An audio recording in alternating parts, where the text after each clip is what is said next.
Hi ಇದು Thursday mini blog. ಸುಮಾರು ಒಂದು 3 ದಿನದಿಂದ ಮಷಿನ್ಗೆ ಬಟ್ಟೆ ಹಾಕಿರಲಿಲ್ಲ. ಸುಮಾರಷ್ಟು ಆಗೋಗ್ಬಿಟ್ಟಿತ್ತು. ಮೊದಲು ಇವತ್ತು ಆ ಕೆಲಸ ಮುಗಿಸ್ಕೊಳ್ಳೋಣ ಅಂತ ಹೇಳಿ ಆ ಕೆಲಸ ಮಾಡಿಬಿಟ್ಟು ಇವಾಗ ನಾನು ಸ್ಕಿನ್ ಕೇರ್ ಹಾಗೆ ಹೇರ್ ಕೇರ್ ಮಾಡ್ಕೊಳ್ತಾ ಇದ್ದೀನಿ. ವಾರದಲ್ಲಿ ನಾನು ಎಷ್ಟೇ ಬಿಸಿ ಇದ್ರೂ ನನಗೆ ನಾನು ಒಂದಿನೇನಾದರೂ ಟೈಮ್ ಕೊಟ್ಕೊಳ್ತೀನಿ. ಹಾಗೆ ಸುಮಾರು ಜನ ನನ್ನ ಹೇರ್ನ ನೋಡಿ ಕಮೆಂಟಲ್ಲಿ ಕೇಳ್ತಿರ್ತೀರಾ, ಇಷ್ಟು ಚೆನ್ನಾಗಿ ಗ್ರೋತ್ ಆಗಿದೆಯಲ್ಲ, ಏನು ಯೂಸ್ ಮಾಡ್ತಾ ಇದ್ದೀರಾ ಅಂತ. ನಿಜ ಹೇಳಬೇಕು ಅಂದರೆ ಮೊದಲು ನನ್ನ ಹೇರ್ ಇಷ್ಟು ಚೆನ್ನಾಗಿರಲಿಲ್ಲ, ತುಂಬಾನೇ ಹೇರ್ ಫಾಲ್ ಆಗ್ತಾ ಇತ್ತು.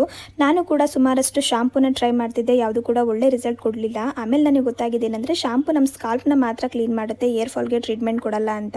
ಹಾನೆಸ್ಟ್ ಆಗಿ ಹೇಳ್ಬೇಕು ಅಂದ್ರೆ ಶಾಂಪೂ ಹಬ್ಬಬ್ಬ ಅಂದ್ರೆ ನಮ್ಮ ತಲೆಯಲ್ಲಿ 1 ನಿಮಿಷ ಇರುತ್ತೆ ಅಷ್ಟೇ. ಜೊತೆಗೆ ಇದು ರೂಟ್ಸ್ಗೂ ಕೂಡ ಡೀಪ್ ಆಗಿ ತಲುಪಲ್ಲ. ಏನಂದ್ರೆ ಹೇರ್ ಫಾಲ್ ಶುರುವಾಗೋದೇ ಹೇರ್ನ ರೂಟ್ಸ್ ನಿಂದ ಅಲ್ವಾ. ಈ ಶಾಂಪೂಗಳು ಜಾಸ್ತಿ ಹೊತ್ತು ರೂಟ್ಸ್ ಮೇಲೆ ನಿಲ್ದೇ ಇರೋದ್ರಿಂದ ರಿಯಲ್ ಇಂಪ್ಯಾಕ್ಟ್ ಕೂಡ ಮಾಡಲ್ಲ. ಹಾಗಾಗಿ ನಮಗೆ ಬೇಕಾಗಿರೋದು ರೂಟ್ಸ್ ಒಳಗಡೆ ಹೋಗಿ ಹೇರ್ ಗ್ರೋತ್ ಗೆ ಸಹಾಯ ಮಾಡುವಂತಹ ಒಂದು ಪ್ರಾಡಕ್ಟ್. ನನಗೆ ತುಂಬಾನೇ ಇಷ್ಟ ಆಗಿದ್ದು ಅಂದ್ರೆ ಈ ರೋಸ್ಮೆರಿ ವಾಟರ್ ಸ್ಪ್ರೇ.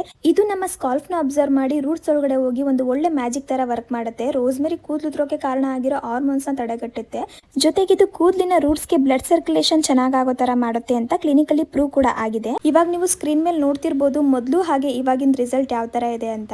ಇದು ಹೇರ್ ಫಾಲ್ ಕಂಟ್ರೋಲ್ ಮಾಡೋದಲ್ಲದೆ ನ್ಯೂ ಹೇರ್ ಗ್ರೋತ್ಗೂ ಕೂಡ ತುಂಬಾ ಹೆಲ್ಪ್ ಮಾಡುತ್ತೆ. ಇನ್ನೊಂದೇನಂದ್ರೆ ಆಲ್ಪ್ಸ್ ಗುಡ್ನೆಸ್ ಅವರ ರೋಸ್ಮೆರಿ ವಾಟರ್ ಸ್ಪ್ರೇ ಬರೀ 12 ವೀಕ್ಸ್ ಅಲ್ಲಿ 62% ಹೇರ್ ಫಾಲ್ ಕಂಟ್ರೋಲ್ ಮಾಡುತ್ತೆ ಅಂತ ಪ್ರೂವ್ ಕೂಡ ಆಗಿದೆ.